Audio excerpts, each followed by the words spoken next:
Okay, I'm just here today with Dr. Wallach from Longevity. How are you today? Very fine, Angel. Thank you for having me.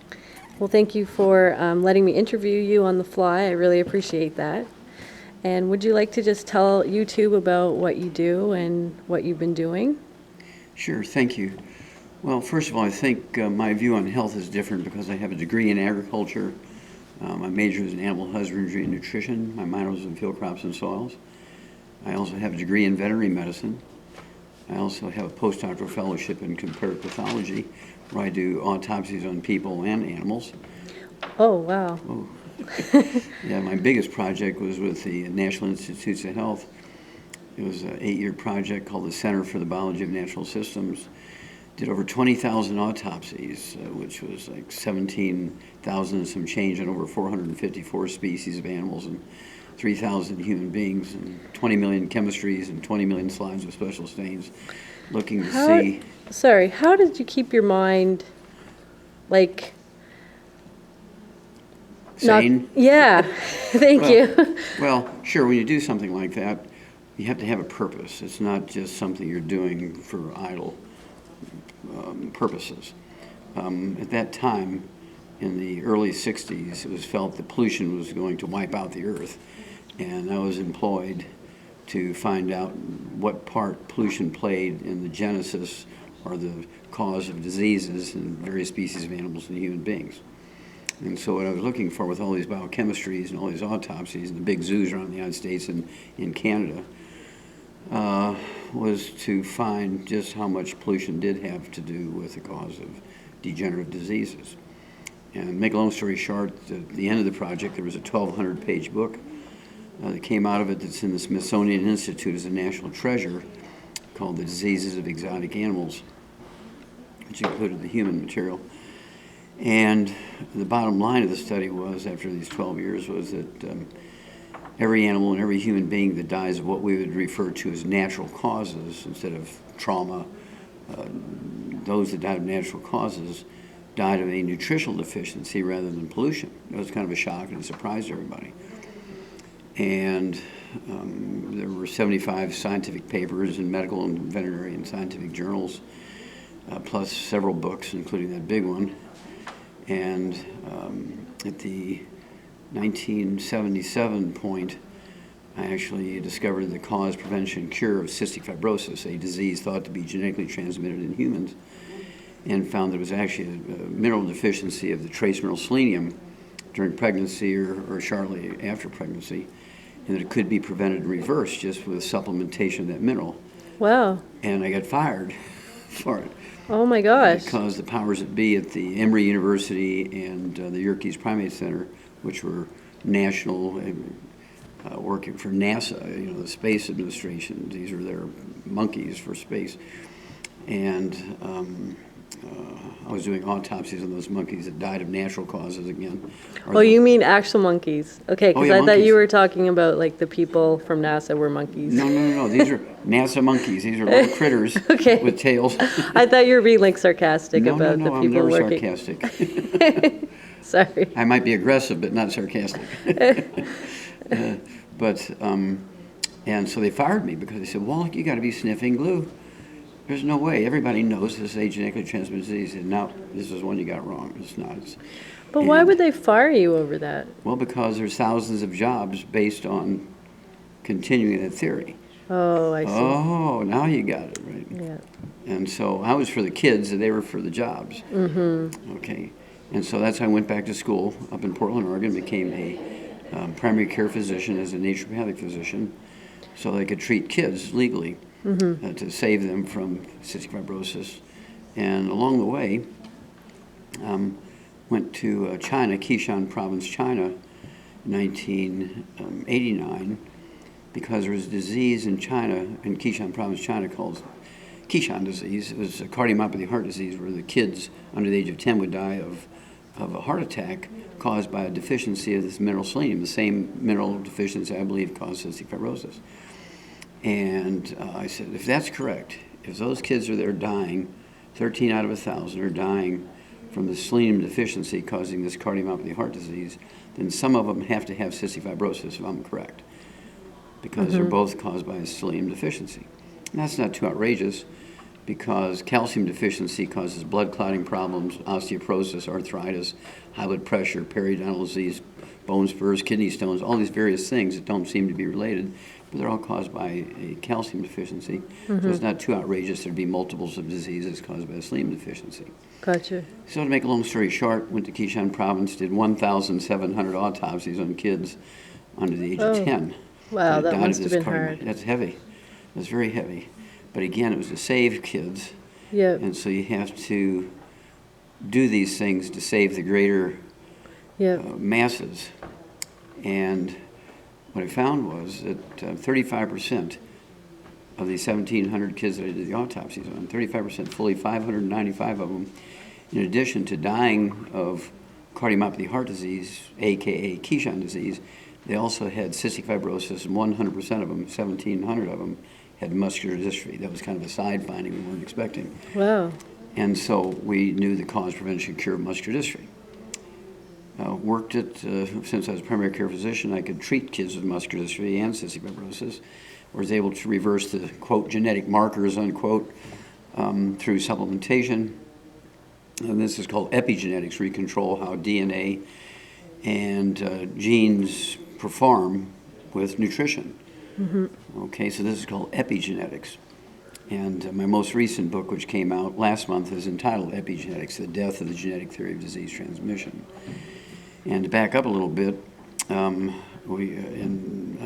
years ago, we gave Jerry Lewis from the Muscular Dystrophy Telethon, Jerry Lewis, Jerry's Kids, he'd been putting on that telethon for 22 years, and so we contacted Jerry Lewis Productions in Las Vegas, which is his business, and said, Jerry, we don't want any money from the Muscular Dystrophy Foundation for research because we already found the cause, prevention, and cure of muscular dystrophy.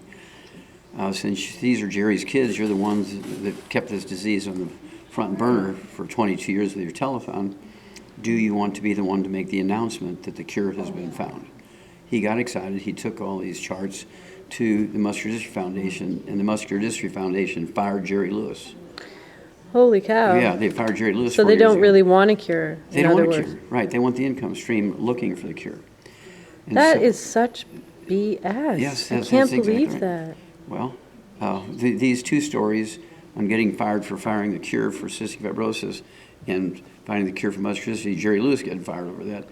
These stories are in great details. Names are named, all the situations and days are in there, and the truth will come out. And it's in this book, again called Epigenetics, and the subtitle is my favorite, The Death of the Genetic Theory of Disease Transmission, because there in fact is not a single disease that's genetically transmitted. Anything that appears to be genetically transmitted is caused by nutritional deficiencies of the DNA. In other words, DNA requires minerals and vitamins and amino acids to function properly. And if they're missing, they don't function properly and you get diseases. And many of them, which are biochemical problems, you can actually put the mineral back and the genes will then perform properly and the disease Right. goes away. How do you know if you're deficient? Like, do you have tests or you just take the vitamins Well, because they'll there's help two you? ways. We actually, you can do a hair analysis to find out if you're deficient in minerals. You can do an examination, or you can do a self-examination. We actually have these self-exam charts, and you can tell if you're deficient in certain vitamins, or omega-3 essential fatty acids, or amino acids.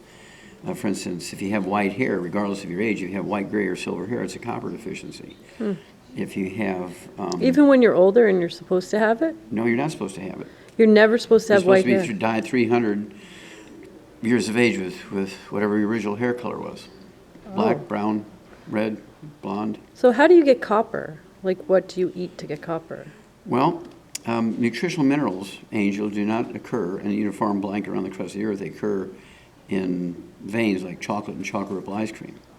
And this Okay. is why there's some people on earth that live to be 120, Yes. and people who do exactly the same thing, eat the same foods, farm the same way, maybe 1,000 miles away, all die in their 40s. And that's because the people who die in their 40s don't have any minerals naturally in their soil, Gotcha. whereas the ones who live to be 120 do. Okay? So how do the ones who live to be 40 live to be 120? They have to supplement with all these 90 essential nutrients. Yep. 60 minerals, 16 vitamins, 12 essential amino acids, 3 essential fatty acids. And instead of hoping and praying that it's in the food, people say to me, well, I eat well, why do I have so many diseases? Well, that's because your plants only need 3 minerals and we need 60. And so if there's only 3 minerals in the soil, the plant is happy. Yep. I And so see you eat what this you happy mean. plant, which only has 3 minerals, you're only going to get 3 minerals from it. Yep. If you're 1,000 miles away and you're eating happy plants that have 60 minerals in it, you're getting 60 minerals. You're going to be healthier and live longer. So do you also think that stress contributes as well to people losing their minerals maybe, or? Well, stress can actually cause you to consume internally, biochemically, consume and use up your storages of vitamins and minerals quicker than you normally would. Right, okay. Okay, because it makes your systems go faster. It's like, which car is going to burn up faster if you don't have any oil in it? A car sitting in the garage or a car going around the track at 200 miles an hour? Gotcha. And so stress is making you like this car that's going 200 miles an hour, so you're going to consume your essential nutrients faster. And if you're not taking them in, and a good example are athletes. Athletes sweat, and sweat is not water. Sweat is a soup of all the nutrients floating around your blood. So if that athlete only drinks water, he's more likely to get a breakdown in his tendons and ligaments and cartilage and muscles and die earlier than an athlete who is supplementing with all the 90 essential nutrients, replacing what he's sweating out. Okay, that's good to know because my son and my husband are both athletes, so. Then they better supplement. They do. Fact- They supplement a lot. Yeah, you have to. And, Yep. and there's a tragic picture of a young man here in the club where he's only 21 years old and he was a champion rower here in this rowing club. And he's 21 years old and he died in his sleep the night after he had a big race. Right. Well, he died of one of these cardiomyopathy heart attacks where I did the autopsies on 1,700 kids. This is very Yes. typical. They'll die that night or even die during the race. You say, well, he was in such good shape. He just exercised all the time. Well, he sweat out all his nutrients. Yes. He's only drinking water or maybe tea or maybe one of these sports drinks that have 2 nutrients in it. Yeah, those sports drinks are horrible. Yeah, and so we came up with a sports drink called Rebound that has 100 nutrients in it. And so we actually have professional teams of all sports, and we have Olympic teams of all sports and individual athletes who, from every sport, including hockey, Yes. rugby, and soccer, and a lot of Canadian sports, who use our programs because they don't break down like people who just drink water or these other sports drinks. Yeah, we drink the Vega drinks. They have plant-based essential minerals and, yeah, not the Gatorade or Powerade or anything like that. We stay away from that because it's all full of sugar and, You know, Gatorade has 2 minerals, yeah, and Powerade has 6. okay. Our Rebound has 77. That's amazing. Do you know what Vega has? Have you heard No, of Vega? I have to read the label. Yeah. I'd be happy to read the label. And so what do you do to have fun? What do I do to have fun? Get interviewed by people named Angel. Okay. But yeah, I meet new people all over the place. And You being fly 300 days a year. Well, no, I don't fly that often, but I fly maybe 175 days out of the year because some places I'll stay for 3 or That's 4 crazy. days. Have a central location, go out and have meetings. But Do you find that hard on your body, like being up in the air and No. coming back down? Or No. does it hurt your ears? No. No. In 2 months' time, I'll turn 75. I'll be 75. Wow, in 2 you months. don't look 75. Thank you. Most people think I'm about 50. 40 or... Yeah, some people think I'm late 40s, mid 50s. Yeah. And I've been taking the 90 essential nutrients, Angel, twice a day. In June, it'll be 68 years. And I started when I was 9. Oh, you started when you were 9. 68 years I've been doing it. So how did you get them how did you have all those minerals when you were 9? Ah, that's the ultimate question, isn't it? Yeah. I began to eat animal supplements. Okay. Animal supplements. Yeah, I ate animal supplements. See, the animals industry knew this 200 years ago. The medical system still doesn't know it. And the advantage I have, the advantage my associates and patients have, is that I'm a veterinarian as well as a physician. Okay. And all my patients, they jokingly and giggly, they say, oh yeah, Dr. Wallach treats me like a dog, but I get better. And so I use everything that they've learned in the animal industry through nutrition for my human patients, and it certainly works. So you knew this when you were 9? Yes, ma'am. But you weren't a veterinarian when you were 9. No, but I was a farm kid. and I had Okay. access to Oh, I these things. see. Yeah, I grew up on a farm, and I had what would today be called Tourette syndrome Okay. when I was 4, and it got progressively worse and worse and worse. By the time I was 9 years old, 5 years into this thing, I was so bad with my facial cramps and grunting and making funny noises and things that all my friends thought I was possessed by the devil. Oh. Truly, they thought, oh, that Wallach, he's possessed. Don't hang around with him. And make a long story short, my mom took me to an eye doctor named Mary Jane Skeffington. I'll never forget her name. She was kind of a sweet, grandmotherly lady, and she said, well, I can't find anything wrong with him, but he's got long eyelashes, and I believe they're hitting his glasses, curling around, tickling his eyeballs, and that's causing all this. And I'm 9 years old, and I'm saying, nah, that ain't right. No, she's way off there. So I said, okay, what do you propose we do about this? And she says, well, here's a Maybelline eyelash brush, and I want you to retrain your eyelashes. I'm starting to play team sports. I said, yeah, these guys will rip my arms off and beat me to death with my own arm. I'm using Maybelline eyelash brush. Maybelline. Sitting on the bench. And so the next day at school, I went to the library and got a nurse's handbook and went through an index and couldn't find eyelid twitches and long eyelashes. Couldn't find that kind of stuff. So I just started in the A's and went down through the index until I got to cramps. And since I was playing sports, I knew the term cramps. And so I said, well, maybe it's a facial cramp. And when I went to the page it said to look at, and it said calcium deficiency. And I'm thinking, well, before the bus would pick me up to go to school, I had chores to feed the calves and big bags of alfalfa pellets with vitamins and minerals in it. And I remember reading the analysis label, and it said protein and carbohydrates and fats and fiber and vitamin A and this B vitamin. You knew all this when you were 9 years old. Calcium. And so calcium, there it is. And so when I went home that day, I started eating handfuls of those pellets. The next morning, I threw the Cheerios out to the chickens. I put pellets in my cereal bowl and put milk with the pellets. My mom started stopping me. My dad said, no, maybe he's onto something. Let him do it. Oh, that's good. Yeah. And within 3 days, the Tourette syndrome went away. Holy cow. So I knew when I was 9 that nutrition could have a dynamic, positive effect on health problems that doctors didn't know anything about. That is freaking amazing. Yeah, so that's what got me going. That's amazing. Wow. So do you eat a lot of sprouts and stuff like that? Or do you mostly just supplement? Do you eat raw food, for example? Supplement my supplements with food. Okay. I take the 90 essential nutrients twice a day for a 200-pound man. I take a full dose at breakfast and full dose at dinner. You're not 200 pounds. No, but I'm 155 pounds, but I dose for 200. Oh, I see. So I take a little extra. And I do avoid bad things. I very obsessively avoid bad things like fried foods and Yes. oils and even olive oil and coconut oil, things that would oxidize and turn into trans fatty acids. Oh, you avoid coconut I oil. avoid it like the plague because I it heard will it was supposed oxidize. Oh. Well, people who say olive oil is good and coconut oil is good also thought the earth was flat and the sun rotated around the earth. So I do oil pulling, so that's probably a bad thing then. Mm-hmm. Yeah, I'd be very careful with oils. Now, if you get a coconut and you eat it, it's very good. Yes, But even apple juice is full of oxidized oils. Because apples are loaded with oil. Most people don't realize it, but apples are loaded with oils. So apple juice is the most Okay. dangerous thing for your baby. I don't give my baby Good, any juice. good. And so I avoid the bad stuff. I do take the supplements twice a day.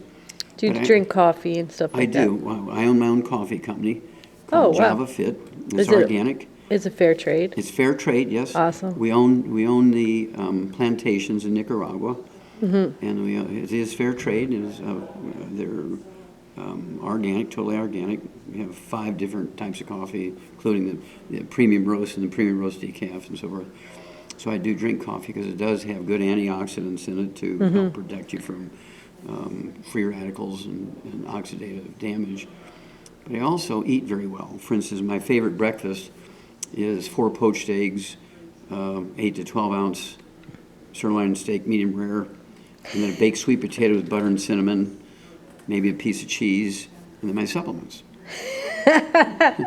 I'm sorry, that's funny. Yeah, and then for lunch I'll have salads without the salad dressing. I might use some sour cream or yogurt for salad dressing. And so I have a salad with maybe some poached salmon. I like poached salmon. I would also have maybe grilled chicken breast, that kind of thing. And then for dinner time, Now, is all your meat, do you get it is organic and? of course. Yeah, yeah. Yes, organic has a very useful part in our lives. It reduces the chemical load you have to appreciate that many pollutants in the soil, and I was trained in and did all these autopsies, so I'm very familiar with this data, that many pollutants last 100 years, some last 1,000 years. And to be certified organic, a farmer only has to avoid spraying his fields for 3 years. Okay. So what about the pollutants that have been there for 97 years? What about the pollutants that have been there for 997 years? So even organically grown vegetables and fruits and nuts are not totally pollutant-free, but they're reduced. There's no Reduced, yeah. and there's no recent pollution. So you really have to protect yourself against pollutants, even though you're eating organic. Okay. So it is, you have to be obsessive. I tell people, you got to be obsessive. If you're going to live today well beyond 100, eating well isn't good enough. Eating well organically isn't good enough. You must supplement, and you must obsessively avoid the bad things. Now, I'm a vegetarian. Do you have any tips for someone like myself? Yes, you can be a very successful vegetarian. I deal with vegans, particularly athletes who are vegans. My husband is pretty much vegan. He's an athlete. And He's if about he supplements 200 properly, pounds. if you were to supplement with, and we can do this, we do have a vegan way to do this with all 90 essential nutrients to maximize the benefit for the cartilage and meniscus and tendons and ligaments. You cannot do this for a prolonged period of time as a vegan. There's not enough of the right materials in there. Yeah. And the minerals that you might or might not get are random based on what minerals in the soil those plants grew in. Right. So you can't guarantee what you're going to get no matter how well you eat. He eats a bit of goat's milk and goat's cheese. You're not going to get enough minerals from there. Okay. And so, again, the goat's going to have as many minerals in there as the plants in which that goat eats. And the only way you're going to guarantee, especially a high-output athlete, is to supplement Yeah. Oh, yeah, he definitely supplements. with the 90 essential nutrients. I'm not sure how many You show me essential... the label of what he's supplementing, I'll show you. It's SISI, I think It it's doesn't, I called. don't know. Yeah, I'll have to I have show to read it the to you. labels. Yeah. And so we'll be able And then we add another, the omega-3, 6, 7, and 9. That's good. But it's coconut oil. It's all yeah, bad. bad. There's no fish oil or anything in it. Yeah. It's all plant-based. Yeah, we have some from Evening Primrose Oil. Yeah, I heard that was really good. It's from Canada. Yeah, of course, it's awesome. Yeah. Is there anything else you'd like to tell me? Well, I think basically, regardless of how one eats, whether you eat meat or you're vegan or you're vegetarian or you're a ovo-lacto-vegetarian, or you're ovo-lacto-pisco vegetarian, or you're ovo-lacto-pisco-pollo vegetarian, or you're vegan, it doesn't matter. If you supplement properly, you can be successful. That's the important thing. You have to appreciate that there's no flourishing third-generation colonies of vegans where that's all they do. They're vegans, and as soon as the baby's weaned off the mother's breast milk, they go right to a vegan diet. And then as they grow up, they have babies, and when they're weaned off the mother's breast milk, they immediately go to a vegan diet. There's no third-generation flourishing vegan colonies. It's possible, but they're going to have to be obsessive about avoiding the bad stuff, Yeah. which includes oils, right, and fried foods, stir-fry. You remember, let's see, what's this guy's name who came up with all this techie stuff? Died at 56. I don't know if I've heard of him. Well, you never heard? I bet you have. The guy who came up with Microsoft. Oh, the Apple guy. Yeah. What's Yeah. the other guy's name? Oh, I can't remember. Steve Jobs. Yes, Steve He Jobs. died at 56. And he was an unsupplemented vegan. Oh, The point that I'm making is he was very techie. yeah. He was very, very wealthy. And his 5-star vegan chef killed him as sure as he shot him in the head by cooking everything with extra virgin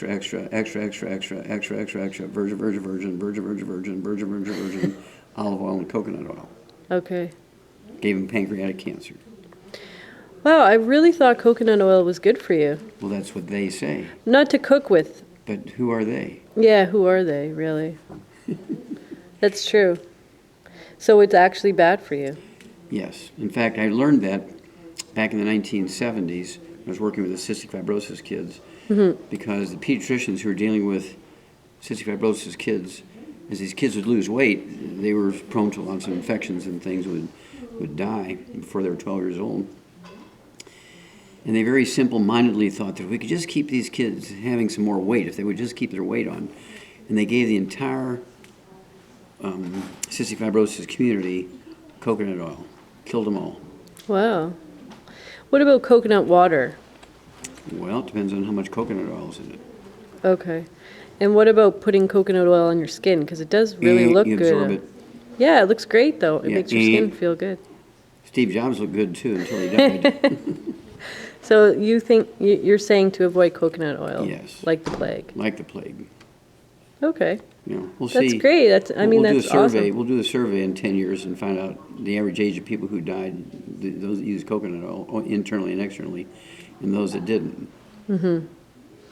That's been going around a lot on Facebook to use it, like from so many sources. The It's benefits probably of our enemies telling us to use it.